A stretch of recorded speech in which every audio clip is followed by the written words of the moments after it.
Hi everyone. आज की video में हम लोग डिस्कस करेंगे कि हम कनेडियन स्टडी वीज़ा कैसे ले सकते हैं। तो सबसे पहले आपने अपने आप को एवेलुएट करना है कि आपकी स्टडी कंटिन्यू है, इसमें कोई बिग गैप नहीं है, मोर देन 2 साल से ज़्यादा का गैप नहीं होना चाहिए। उसके बाद आपने मुख्तलिफ कनेडियन कॉलेज यूनिवर्सिटी से अपने लिए कोर्स को चूज़ करना है कि आप किस कैटेगरी में अपनी ग्रेजुएशन या फर्दर एजुकेशन कंटिन्यू करना चाहते हैं। फॉर एग्ज़ाम्पल, अगर आपने यहाँ पर ग्रेजुएशन की हुई है और आप इसको कंटिन्यू करना चाहते हैं, कुछ आईटी के कोर्स लेना चाहते हैं, तो आपने सबसे पहले उस कैटेगरी को पिक करना है, उस कॉलेज से उस कोर्स को पिक करें और उनके साथ कॉरस्पॉन्डेंस करें। वहाँ पर हर चीज़ अवेलेबल होती है।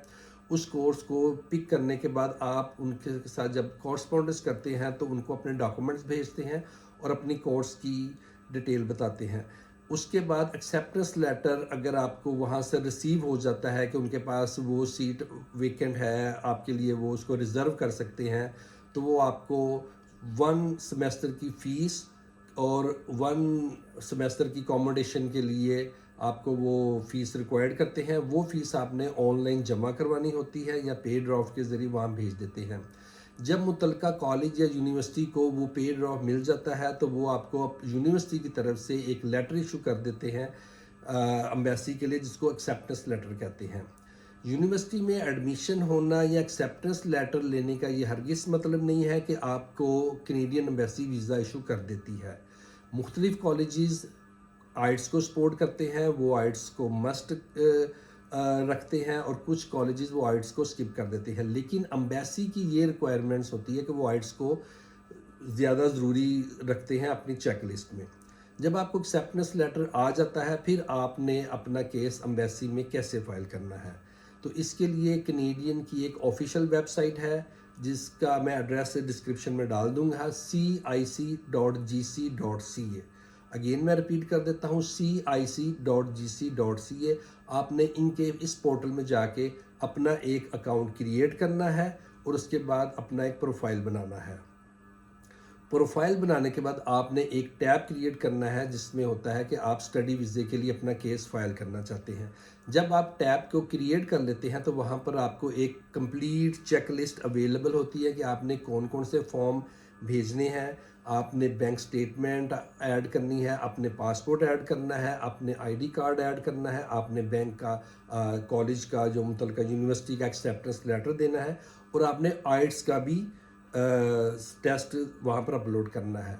तो इसका बेहतरीन हल ये होता है कि कॉलेज में एडमिशन लेने के दौरान ही आप आइट्स का टेस्ट दे दें, क्योंकि उसमें भी टाइम लगता है आइट्स का रिज़ल्ट आने में, तो आपको वो टाइम आपका सेव हो जाएगा। आपने अगर सेमेस्टर के मुताबिक देखें कि आपने अगर 6 से 8 महीने के बाद का सेमेस्टर चूज़ करना है, क्योंकि एम्बेसी को 6 से 8 महीने लग जाते हैं। उसकी वजह यह है कि एम्बेसी जो पाकिस्तानियों को डील कर रही है वो दुबई एम्बेसी डील कर रही है। वहाँ पर आगे रश ज़्यादा है, क्योंकि दुबई एम्बेसी इटसेल्फ 4 कंट्रीज़ को डील कर रही है: पाकिस्तान, अफ़गानिस्तान, दुबई इटसेल्फ एंड उर्दन।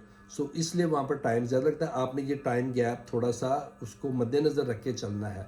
जब आप अपने डॉक्यूमेंट्स अपलोड कर देते हैं, उसके साथ आप अपनी फ़ीस भी, जो एम्बेसी की मुतलका फ़ीस होती है $185, उसमें से $100 प्रोसेसिंग के होते हैं, $85 बायोमेट्रिक के होते हैं। बाकी आपने जो स्कूल की फ़ीस या कॉलेज की फ़ीस या यूनिवर्सिटी की फ़ीस जो जमा करवाई हुई होती है, उसकी भी आप रिसीप्ट इसके साथ अटैच करके अपलोड कर देते हैं।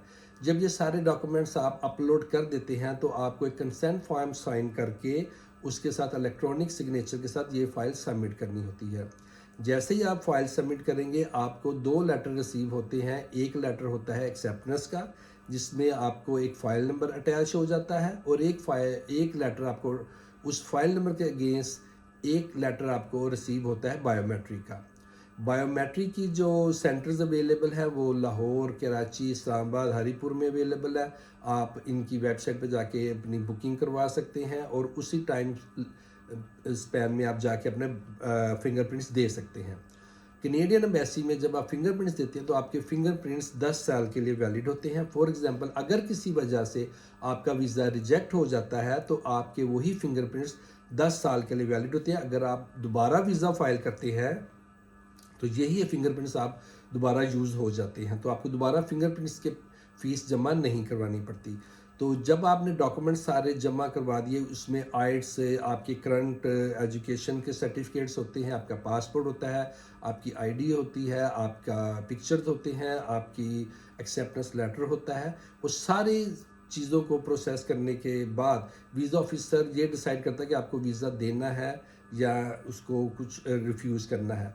तो उसके लिए आपके तमाम डॉक्यूमेंट्स प्रॉपरली होने चाहिए, आपकी बैंक स्टेटमेंट प्रॉपर होनी चाहिए कि आप अपने वहाँ के एक्सपेंडिचर्स को कैसे बियर करेंगे और वहाँ पर आप कहाँ पर रहेंगे, उसकी अकोमोडेशन का क्या होएगा सोल्यूशन, और आप फर्दर अपनी फीसिस को कैसे वहाँ पर सबमिट करेंगे। ये सारी चीज़ें वीज़ा ऑफिसर ने देखनी होती हैं। उसको भी रिजेक्ट करने के लिए भी सॉलिड रीज़न होने चाहिए। अगर आपके पास प्रॉपर फंड्स अवेलेबल हैं, अगर आपका कोर्स प्रॉपरली लिंक है आपकी करंट एजुकेशन के साथ, आपकी एजुकेशन में ज़्यादा गैप नहीं है, आप प्रॉपरली उसको मैनेज कर सकते हैं, आपके पास प्रॉपर आइट्स है और आपको डिपार्चर में या उसमें वहाँ पर रहने में कोई इशू नहीं है, तो होपफुली आपको वो वीज़ा ग्रांट कर देते हैं। ये वीज़ा इनिशियली अकॉर्डिंग टू आपके कोर्स के मुताबिक होता है। इनिशियली ये वीज़ा 2 साल का होता है, उसके बाद अगर आप वहाँ पर मज़ीद कोई कोर्स लेना चाहते हैं तो आप उसको मज़ीद वहाँ पर अपना वीज़ा एक्सटेंशन की भी एप्लीकेशन दे सकते हैं। तो इसके बाद आपको वो वीज़ा दे देते हैं, फिर आप अपनी टिकट्स उनको टिकट्स के साथ आप फ्लाई कर सकते हैं। अगर आपको वीडियो पसंद आई है तो आप प्लीज़ इसको लाइक और शेयर कीजिएगा, और अगर आपको कोई भी इसमें हम लोग फ्रीलांसिंग दे रहे हैं, अगर आपको कोई भी हेल्प चाहिए आप मुझे व्हाट्सएप या ईमेल पे भी क्वेरी कर सकते हैं। मैं इंशाल्लाह ताला आपको उसका रिप्लाई दूंगा और आपके लिए बहुत बेनिफिट होएगा। Thank you.